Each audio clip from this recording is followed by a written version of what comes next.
Hello there. Good to see everybody. Come on in.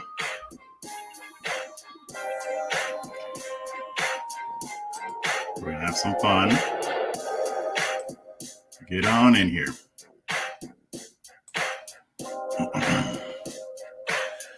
Okay.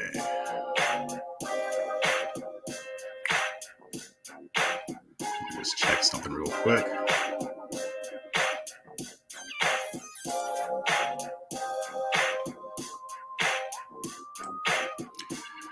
All right. Let me know that you're live in the chat. And welcome to another episode of A Fresh Perspective with Jeff Charles, where we prefer truth over narrative and principles over politics. We got some stuff to talk about today. Happy Tuesday, Arnold. What's going on, in-game? Good to see you. Good to see you.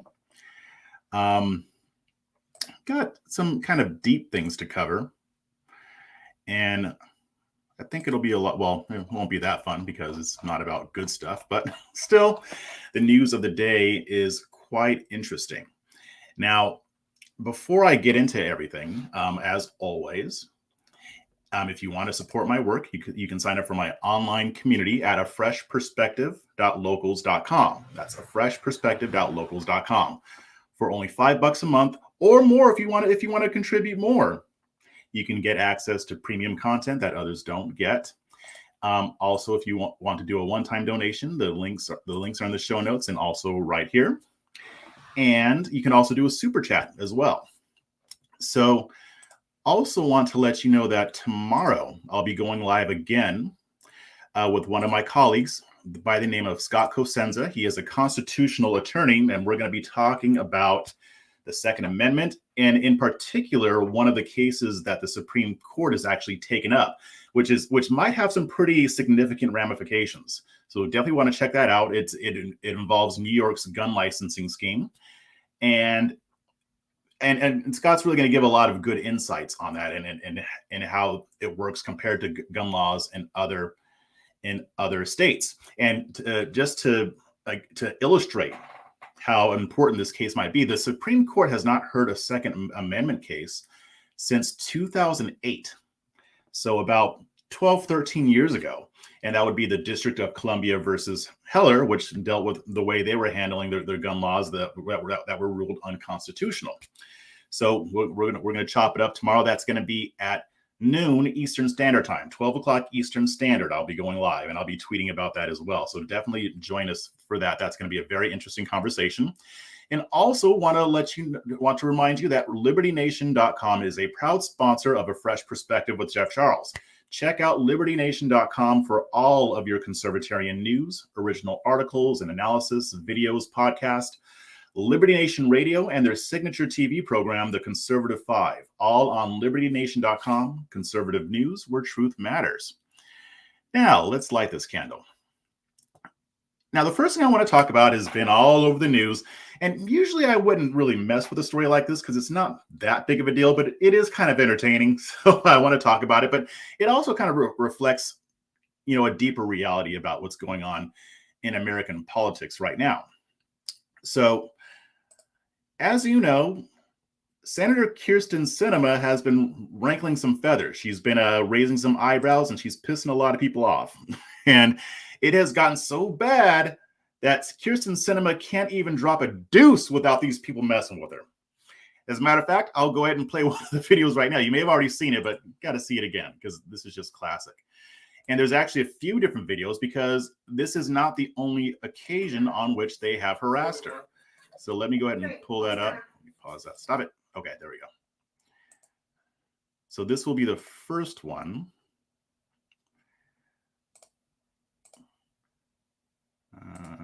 Okay. And we're going to do Jennifer Epstein. All right, so let me bring that up here.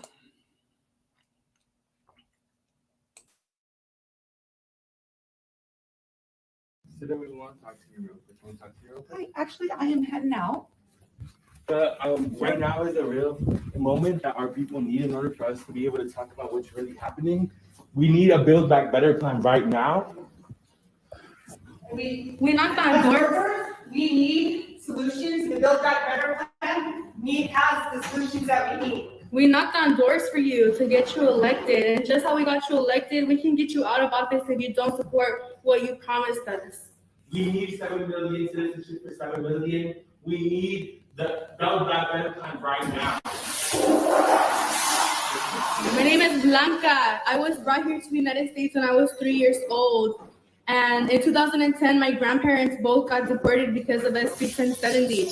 And I'm here because I definitely believe that we need a pathway to citizenship. My grandfather passed away 2 weeks ago, and I was not able to go to Mexico and visit him because there is no pathway to citizenship. And if we have the opportunity to pass it right now, then we need to do it because there's millions of undocumented people just like me who share the same story or even worse things that happen to them because of SB 1070 and because of anti-immigrant legislation.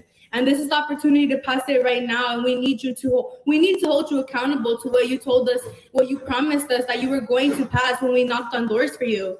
It's not right.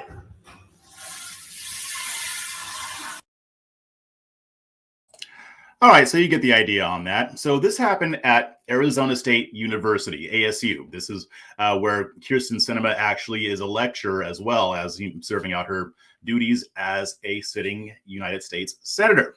So you heard what the lady was saying. She was telling so the thing is, Kyrsten Sinema has voiced opposition to Biden's Build Back Better plan, which allows for a pathway to citizenship for over 11 million illegal immigrants residing in the country without any form of border support, border control, or any sort of measure that would tamp down on illegal immigration. It's just essentially a long-term amnesty. Now, in this woman's case, she said she was brought here when she was 3 years old. That means that she's a dreamer. She is. I don't know if she's part of the Deferred Action for Childhood Arrivals, DACA, but for people like me, I honestly don't have a problem with giving those folks a pathway to citizenship because they came here illegally, but through no fault of their own. It was their parents. However, I still have some issues with this, but let's keep going because this is not the first time that they have harassed her. It's unreal, guys. It's unreal. Let me pull that up again.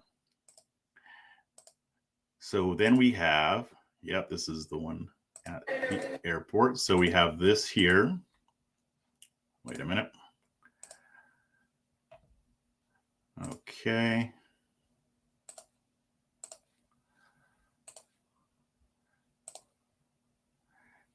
So let me go ahead and roll that.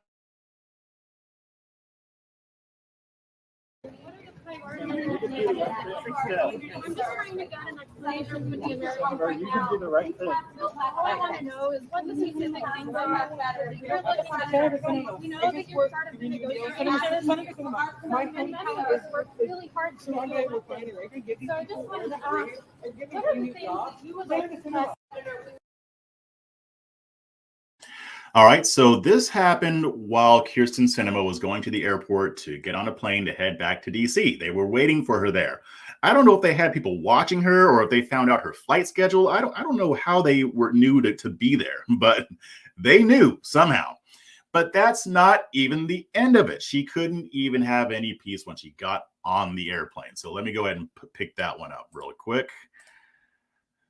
And this will be the Daily Caller.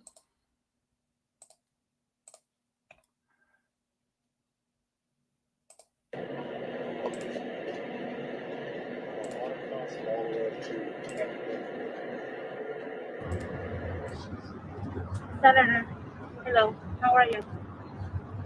Good. Sorry, I'm Karina. I don't know if you remember me. I just want to know if you can commit, as my senator, if you can commit to passing a reconciliation that could provide a pathway to citizenship for immigrants. We have been waiting for this for too long. I just need to know if you can commit to passing a budget reconciliation that would include immigration and citizenship for people to be protected, like me and many others. Can you commit to that, Senator?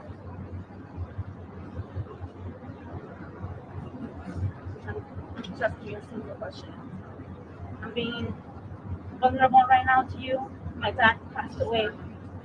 I know, but my dad passed away.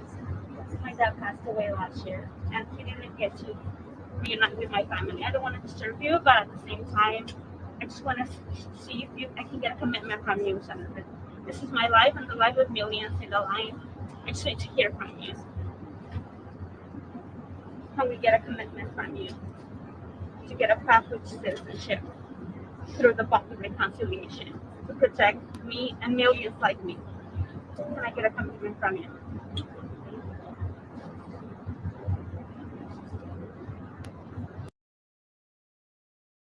All right, I think that's enough. So that was actually the same person who accosted Sinema in the restroom the day before.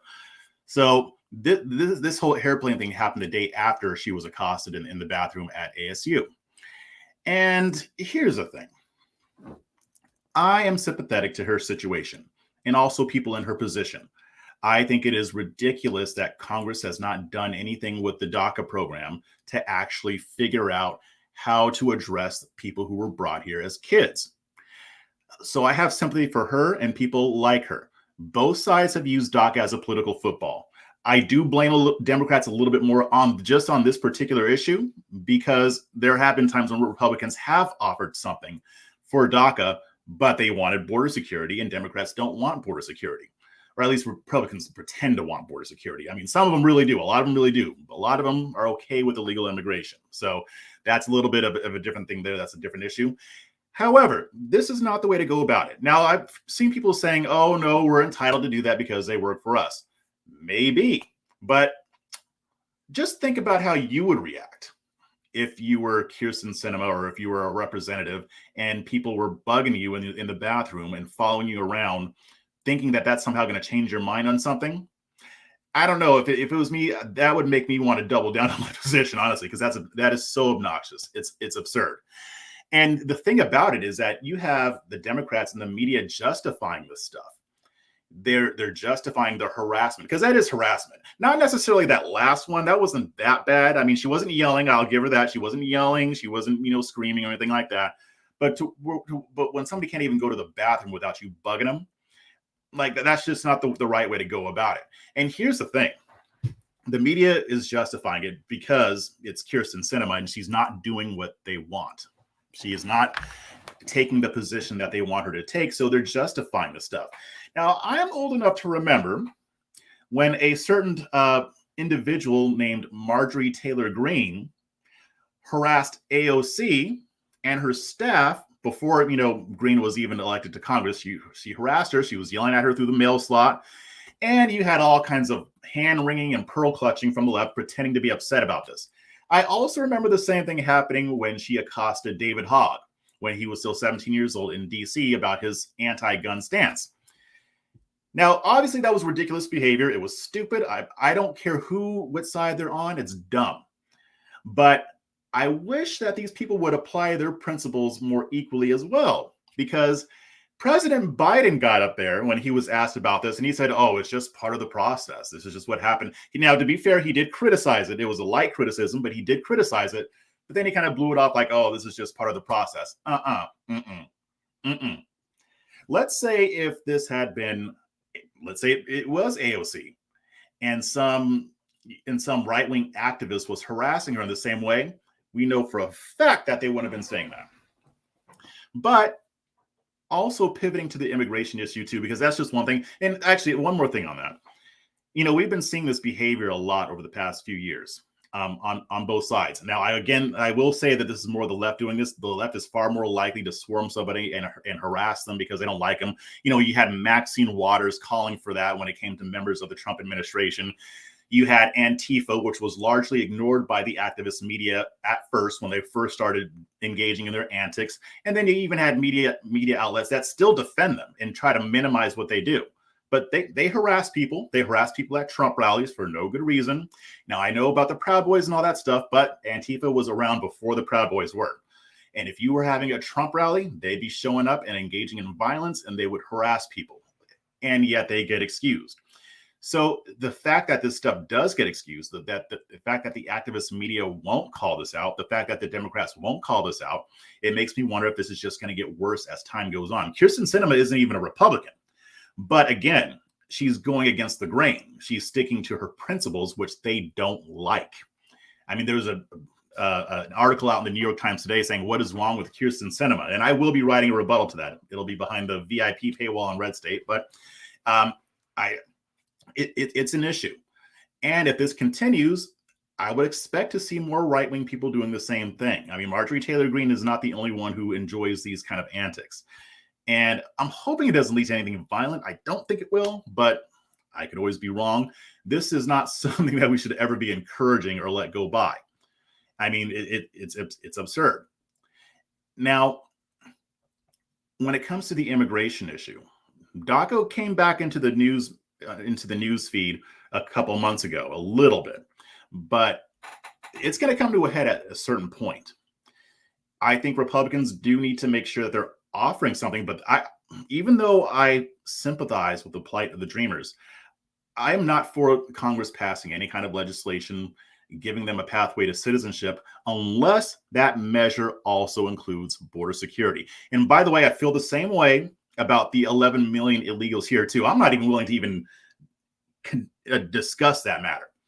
And I'm going to be urging Republicans in Congress to do the same. You shouldn't even be considering any type of amnesty. You should not even be coming to the table to have that conversation unless there is border security, immigration measures designed to decrease illegal immigration, measures to enforce the laws that we already have in the books, throw in some mandatory e-verify. Once that's done, and I mean done, I don't mean like Democrats agree to do it because they did that before and they lied about it with Ronald Reagan, if you remember.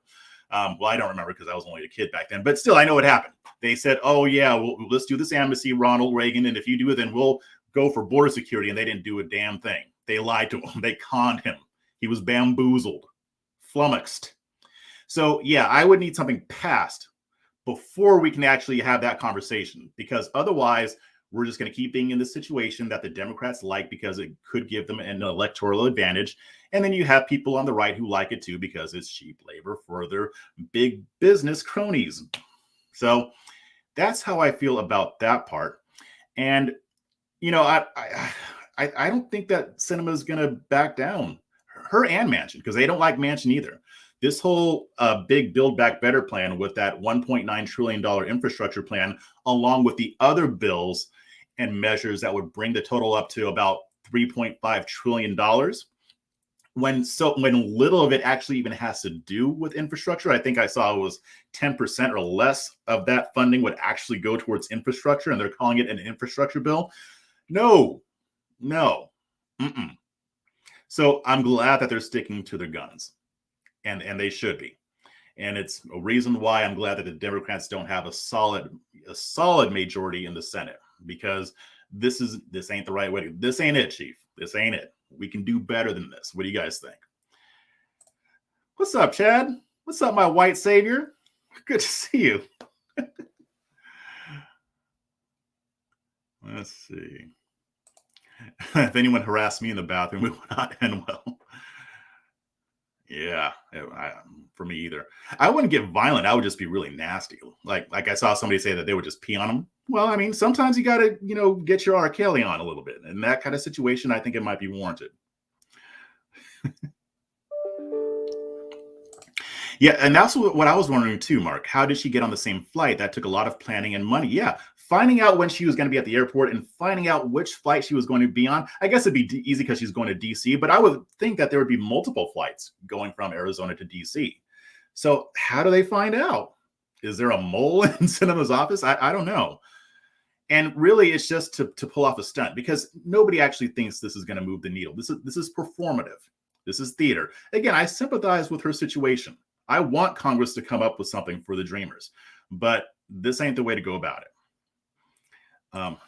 What's up, Keisha? How you doing? Yes. Chad Lemoyne is my white savior. He's the only person I will allow to be my white savior. And he knows why. It's an inside thing that happened at the Solutionary Summit. He may or may not have saved my life, or fake saved my life. And it was awesome. So yeah, when I'm not busy calling him a colonizer, I'll call him the white savior. Oh man, that was funny. Oh, by the way, Chad, you need to hit me up. I need to come on your show again. I've got some questions for you. I know we were talking about that last week, but we got to set something up. Anyway, let's go on to the next topic here. Now, I want to talk about the news that the FBI is going to be investigating protesters at school boards, people who are protesting school boards over things like critical race theory and woke theology being taught in the classrooms. They're also protesting vaccine and mask mandates. Now, if you've been paying attention to the news, you see that there's been a huge furor over this issue. And one of the good things that has come out of it that I pointed out a couple months ago is that now we have more people at the local level running for local politics, running for their local school boards. If you don't like what they're doing, just protesting isn't enough. You got to get that political power. And I'm seeing that people are doing it. And I don't even agree with everything that the anti-CRT crowd says as well. I think there's issues on both sides, but at the same time, I do like to see people invigorated and getting involved in their politics. Hell, I don't even care if they're on the opposite side of me. I like seeing people getting more involved in local politics because I'm tired of just focusing on the president all the time. He's not the king. See, y'all are about to get me off on a tangent here. Well, it's not your fault. It's my fault. But still, let's get to the story here. So you've already heard Attorney General Merrick Garland announced on Monday evening, last night, that the DOJ, Department of Justice, would be instructing the Federal Bureau of Investigation to look into supposed harassment and intimidation and violent threats being directed at members of various school boards across the nation. Again, there's a whole fear over this debate. Things are tense, and we know what this political climate is like right now in America. So apparently there have been some issues, which I'll talk about in a second. Now, obviously, for conservatives, this kind of is a bit alarming because people like us fear that the FBI might be used in a political fashion to target a specific group of people, and to specifically target those who are protesting against woke theology and critical race theory or elements of critical race theory being taught in the classroom. I think that it is possible that there might be more to it than this. I'm not necessarily discounting those fears because I understand we've seen the FBI be politicized over the past 4 or 5 years. We saw what they did with Trump. Whatever you think about Trump, if you're not crazy, you should be able to at least acknowledge that some of the things that the FBI did with the whole Russiagate thing and the Russia collusion things was shady as hell. And it was very much politicized. Now, I'm not saying that every single FBI agent is political. Nobody's saying that. Not that I know of. I haven't heard a single person say that. But there were obviously elements of the FBI that have become politicized. You even saw with this past rally that was supposed to take place on, what was it, September 18th or 11th? It's not September 11th. I think it was the 18th of September. That was supposed to be about the people who were involved in the January 6th riots and basically how they're being treated, how some of them are being treated by the justice system, because they're not all being treated badly, but there are some who are. This event was basically an FBI event because that's all who was there. I mean, you had a few people show up, you had members of the press, and then you had the FBI who even arrested one of their own. So it's very clear that they were being used in a very political way because you didn't see this happen with the George Floyd riots last year. You didn't see the FBI infiltrating or trying to start stuff or what have you. So there have been instances where the FBI has been used in a way that they shouldn't. Now then, Merrick Garland, he released that memo that I just told you about on Monday evening, and he said, quote, "Threats against public servants are not only illegal, they run counter to our nation's core values. Those who dedicate their time and energy to ensuring that our children receive a proper education in a safe environment deserve to be able to do their work without fear for their safety." And this was in response to a group that represents American school boards. I think it's like the National School Board Association or something like that. Basically, this group represents all of America's school boards. This group wrote a letter to President Joe Biden asking for federal help in dealing with supposed increased threats of violence. in the letter, they even compare the individuals to domestic terrorists. And I think, don't quote me on this, I want to double check, but I do think that they even alluded to using the Patriot Act or some other type of legislation to crack down on people who are getting too froggy out there. Now, the memo also said, quote, in recent months, there has been a disturbing spike in harassment, intimidation, and threats of violence against school administrators, board members, teachers, and staff who participate in the vital work of running our nation's public schools. And he also noted that the Constitution, while it does protect free speech, it does not protect, quote, threats of violence or efforts to intimidate individuals based on their views. Now, what's going to happen here is that they're going to create a task force over the next 30 days. And this task force would figure out how federal enforcement can work with local and state level law enforcement to deal with actual threats, and also even threats that may not necessarily be federal crimes. So what's going on here? Like, is this an attempt by the FBI to specifically target conservatives who disagree with critical race theory and vaccine mandates and mask mandates? There can always be that slippery slope, and it is possible. And I'm also going to note that school board members are not the only ones who have received threats. There have also been threats against people who were speaking out against critical race theory. There have been threats also against people who oppose vaccine mandates. There are nut jobs on both sides. All right? There are nut jobs on both sides. There's no way around that. There's no way to even say most of the nut jobs are on the right or most of the nut jobs are on the left. They're equal. It is equal. I've seen nut jobs on both sides. Now, the nature of the nut job is different depending on the political ideology. A nut job on the right may not necessarily be the exact same as a nut job on the left. But the fact remains, there are crazy people everywhere.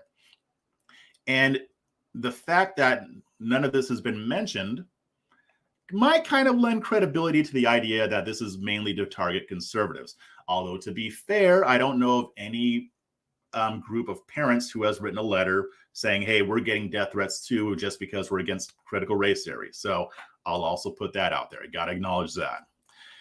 Now, it is possible that this could lead to a slippery slope, and this could be their intention. It may not be, but it's anything is possible when it comes to the government. I wouldn't put anything past them. But I'm also wondering if maybe it's more likely that this is just a way that the Biden administration is trying to make it look like they're doing something about this. Now, I read the letter that they sent to President Biden, and they did outline some specific instances where threats have happened. Now, some of it was just people getting rowdy at school board meetings. I'm sorry, that's not a threat, and that's not even on the level of being terroristic. That's ridiculous. If some people get rowdy and then they get removed, that's one thing. But then there were also instances where people were actually emailing and going on social media making threats against certain members of school boards. And I think law enforcement should be cracking down on that. I don't care what side you're on. You don't do death threats. I mean, I've known people who've gotten death threats. So far, I've only gotten one. And it was actually kind of comical. But still, I'm not big enough to be getting death threats all the time. But the vast majority of these are harmless. They're not actually going to do anything. They just like to be morons because there are nut jobs everywhere. But for those legitimate cases, I don't really have a problem with this. But I'm not really convinced that these threats are rampant. I'm not convinced that these threats are going on all the time. I don't think that most school board members are receiving threats. And I'm not even convinced that the federal government even needs to be involved in this. Now, I could be wrong, but here's what I think is going to happen. They're going to do this 30-day thing, and then it's going to go away, and we're never going to hear about it again because there's not going to be much that happens from this. I really don't think that there are enough threats to where it's going to really keep making the news. I could be wrong. Maybe somebody will go crazy. Maybe somebody will try to carry out or follow up on their threat. But to me, this just feels like Merrick Garland just trying to appease this National School Board Association or group or whatever it is to make it look like they're doing something so that they feel better about it, so that they don't keep whining about it. I shouldn't say whining because, again, some of these sound legitimate, and I don't want to take away from that because that can be scary. But I'm not convinced that this is going to that slippery slope is going to happen. I will say, though, again, that it's probably going to be one-sided because I doubt that they're going to investigate threats made to opponents of CRT and various vaccine mandates and mask mandates and all that stuff.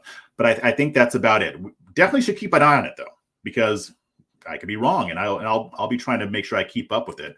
But I'm not sure this is going to end up the way that we're afraid of, hopefully. What do you guys think? All right.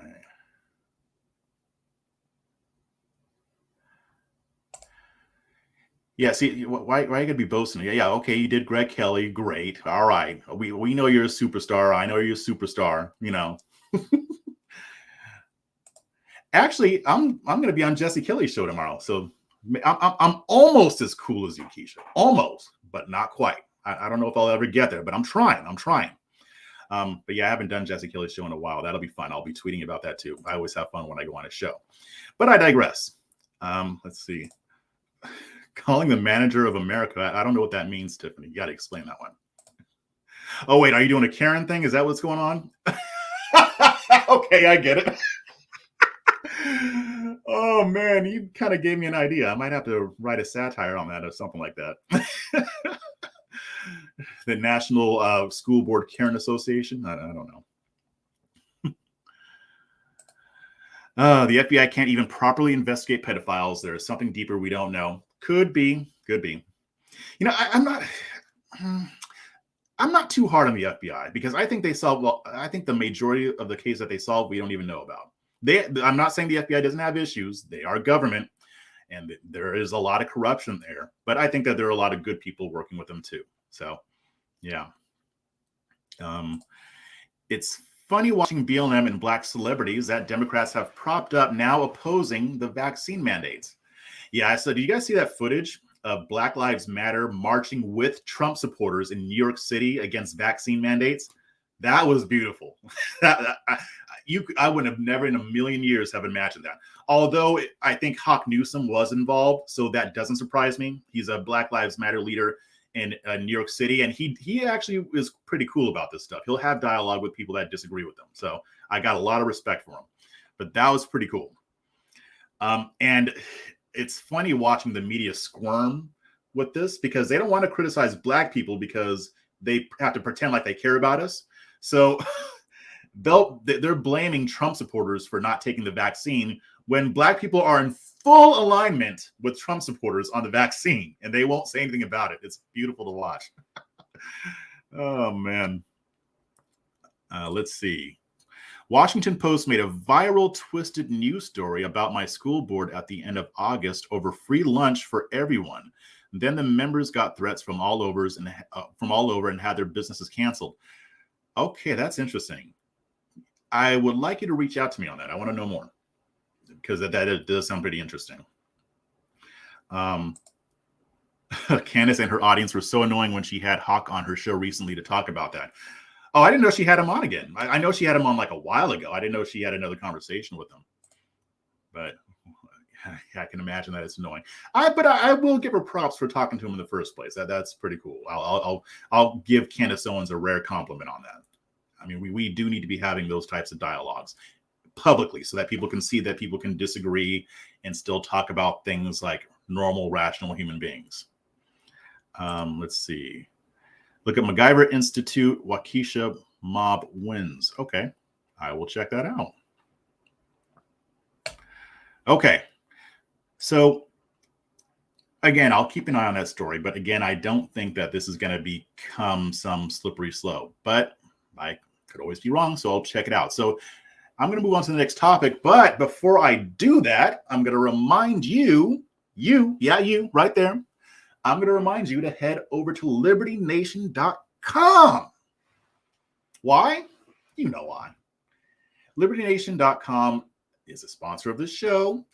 And the reason why I enjoy writing for Liberty Nation is because it has shaped a lot of the way that I think about things. Like, I talk about a lot of nuance. I don't just toe the line. I don't just say, you know, whatever right-wing person is right or whatever left-wing person is wrong.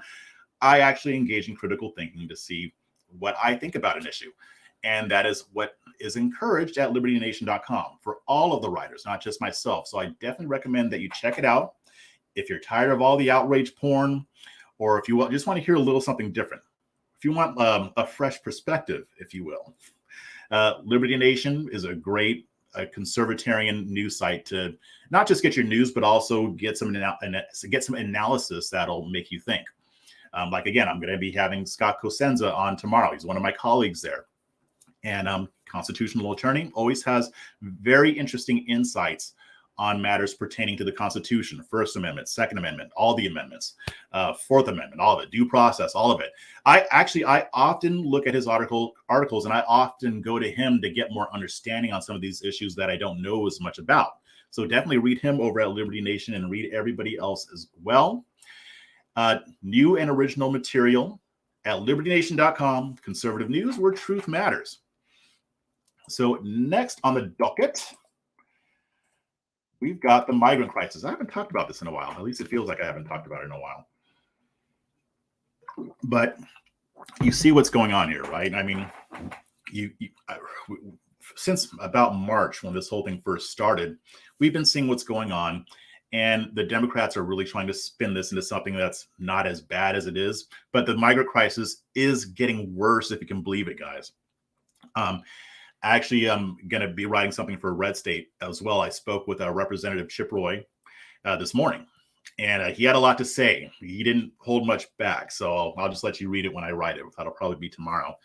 But, you know, for example, Sheila Jackson Lee last week had the gall with a straight face to say that the border is secure and sovereign.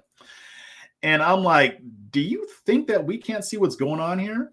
Like, I get why she's doing it, but at the same time, like, nobody believes you. You know nobody's going to buy that. And she said it anyway. It's amazing.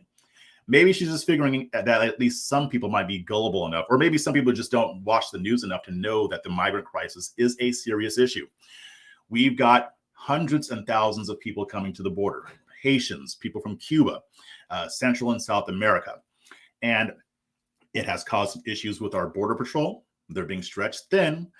And it's also taxing the small towns along the border who are being forced to try to accommodate the people that the Biden administration is letting into the country.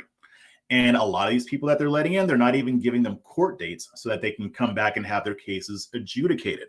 Most of these people are coming here for economic reasons, not because they're actually seeking asylum. And that's not supposed to be a thing. That's supposed to be a no-no. But under this administration, which is Biden's border crisis, because he caused this is his fault, people are still coming to the border, even after they told them not to. Because, I mean, you remember what Kamala Harris said when she went down to Guatemala? Don't come over here. Well, it's too late. You already invited them. I mean, yeah, that better late than never, I guess. But you invited them here, essentially, with your rhetoric and with your policies. So here's another part of the migrant crisis that they don't really want you to know about. It hasn't been reported much in the media. I'm not going to say that it hasn't been reported at all, because the Washington Post reported on what I'm about to talk about. CBS News did as well. Other than them, they are not making a big deal out of this. And they would be if the orange man was in the Oval Office still. Basically, hundreds of migrants have died trying to get here already. The year isn't even out. This whole situation started in March, and hundreds of migrants have died, at least hundreds of migrants, because we don't even know the entire death toll. And if you remember one of my live streams from probably in July, maybe a little bit before that, I was saying that this was going to happen because of the conditions. I mean, the journey up here is already dangerous. But even when people get here, like I say, the ones who get here illegally, during the hot weather, during the summer months, I told you that there would be deaths. And there have been deaths here on American soil, but also on the way up, way more than normal. Now, during the summer months, June, July, August, you start to, when there's immigration going on, you do start to see it decrease a bit because people are like, it's too damn hot to be trying to get into the US. I'm going to wait until it cools off. That didn't happen this year. It increased. That tells you how confident these folks are that they will get here and be able to get into the country. They feel like it's now or never, because as long as Biden is in office, that's when we need to make this journey, because if he gets out of office, then we may not have this opportunity. We didn't have this opportunity under Trump, which is why you didn't see the border crisis. You didn't see migrant crises as bad as what we're seeing now. This is shaping up to be the worst in American history. That is not hyperbole. That is being said by some experts. Like, it's projected to get that bad. So here's the issue. Here's why hundreds of deaths have occurred. Now, these reports say that a lot of the people who are dying are trying to get from Colombia or other areas in Central America to Panama, and then from Panama getting over to the United States. They're trying to do this by walking through what is called the Darien Gap, which is a jungle area. And CBS News describes it as, quote, a 60-mile stretch of lawless jungle. Now, when they say lawless, it's because there's a lot of cartel activity, drug traffickers, human traffickers who prey on these people. That's one thing that's making this dangerous. That's also the conditions, the weather, predators, the vegetation, all that stuff is contributing to this. Now, the report notes that at least 50 bodies have been, it says, I'm sorry, quote, at least 50 bodies have reportedly been found this year, but the real death toll is estimated to be 4 times higher. And like I said, this is an issue because of harsh conditions. A lot of people are dying from old age, or again, from predators or other things that might happen. They get wounded along the way. The Washington Post reported, quote, so far this year, Panama has recovered at least 50 sets of remains from migrants caught crossing the Darien Gap. A number of officials believe this is only a portion of those who died in the dense, lawless jungle. In recent years, 20 to 30 bodies on average have been recovered annually. But this year, Panamanian authorities say more than 90,000 migrants, mostly Haitians, have crossed the Darien Gap from Colombia, and the body count reflects that surging migration. So Jose Vicente Pachar, who is the director of Panama's Forensic Sciences Institute, told the Washington Post, quote, that number is a minimum quantity of the human remains. That number is a minimum quantity of the human remains there are along the whole route. He said, quote, many of them die from natural causes, for example, a heart attack. They fall and no one attends to them. They stay there, or they're assaulted, or the water's current comes and takes the bodies that end up floating along the river's edge. Pachar also said that the authorities, quote, don't have a way to investigate the way they want to with international support to be able to go on the trails and the paths to find people who maybe are wounded or people who have died. Now, the Post also reported, quote, the bodies are often badly decomposed in the high humidity environment or partially eaten by animals. Those who may have witnessed a death, being migrants themselves, keep going and are not around to assist in identifications. Most of the bodies are without identification and have, because it could have been stolen or lost. So people could have stolen their identification either before or after they died. One guy, Julio Vergara, and this is Darien Province's top prosecutor, he also noted that they're not really able to identify people or corroborate facts because the people who actually alert them to dead bodies end up continuing on to try to get into the United States. He said that of the deaths that he personally has investigated, 5 of them were Haitians, 2 were Cubans, 1 was Brazilian, 4 of them were children. And the Biden administration is still failing to develop an effective solution to this issue. Now, if you remember, Vice President Kamala Harris, Black Hillary, was tasked with dealing with the, quote, root issues that is motivating so many migrants to try to come to the United States. So far, she hasn't really offered anything substantive to try to solve the problem. Now, there's also a Guatemalan activist. He's an anti-corruption activist. His name is Manfredo Marroquin. And he actually met with Harris when she visited, but he told the Los Angeles Times that he doesn't think that the situation is going to get better anytime soon. He was pretty skeptical. He was not optimistic. And he was saying he contrasted it with the botched withdrawal from Afghanistan in a way that the way he made his point was that, we botched the withdrawal from Afghanistan. That may not necessarily affect us directly. But he said if the U.S. ignores this problem, the root issues and the border crisis, he said, quote, you will have 1 million people at the border. I believe him. And why is this happening? And I've said this over and over again. When Biden reversed most of Trump's immigration policies, it sent a message. The rhetoric that he and his administration used even before they took office sent a message to people in Central and South America. I'm not saying all of Trump's policies were perfect, but there are a lot of them that I liked, even though a lot of them were flawed. And it definitely didn't constitute an invitation to come here. Under Trump, they had no reason to think that they were going to get the red carpet treatment when they got here. Under Biden, they did. And we saw that earlier this year. I mean, they were wearing shirts saying, Biden let us in. Multiple interviews with migrants. And when they're asked why they came here or why they're trying to come to the United States, well, it's because of the new president. They have said that. They have said that outright. So, in my opinion, these deaths are partly President Biden's fault. Not all his fault, because these individuals, they made their own decisions and they chose to go on that journey. But most of them, or at least a big chunk of them, wouldn't have done it if they weren't so confident that they were going to be allowed into the country. And here's the thing, they have good reason to believe that. President Biden brought back catch and release. So it's not like they don't have reason to believe that now is the time to come, right? I mean, he led with, hey, 11 million illegal immigrants, we're going to provide them a pathway to citizenship. So we've got people coming here illegally that might think that maybe at some point in the future, if they can avoid ICE, they're going to get some type of amnesty. And again, you can't blame them there either, because not even Trump was trying to deport all illegal immigrants. He was focusing mainly on people who committed additional crimes after they got into the country, violent crimes, drug crimes, other types of crimes. That's mainly who ICE was focusing on. I know the media was making it sound like he was just doing mass deportations. He did a lot of deportations, but it wasn't just, most of them weren't just regular folks who came here illegally.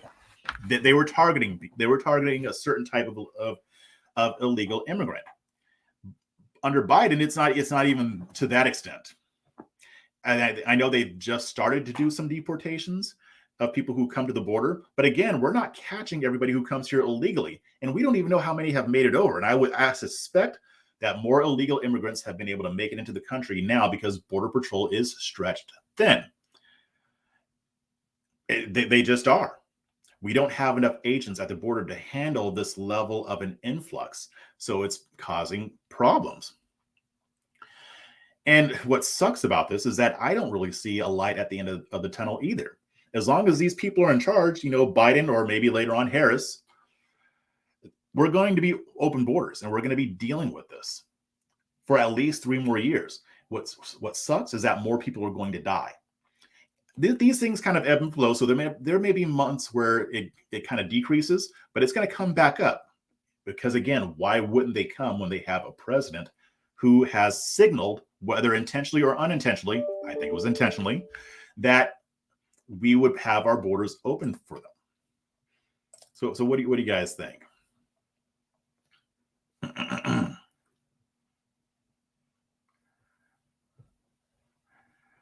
Oh, y'all are still talking about Candace Owens. I agree. She talks over. You're talking about, Candace. She talks over guests who disagree with her and only debates people who can't articulate their positions that well. Sonny Johnson would run circles around her. Yeah, she don't want that smoke. We already know how that went. She, didn't want to have Sonny on. Representative Roy doesn't pull punches. He's my rep. Yes, I wish he was mine. He almost is, based on how the districts are broken up, but he's not. I've got Lloyd Doggett.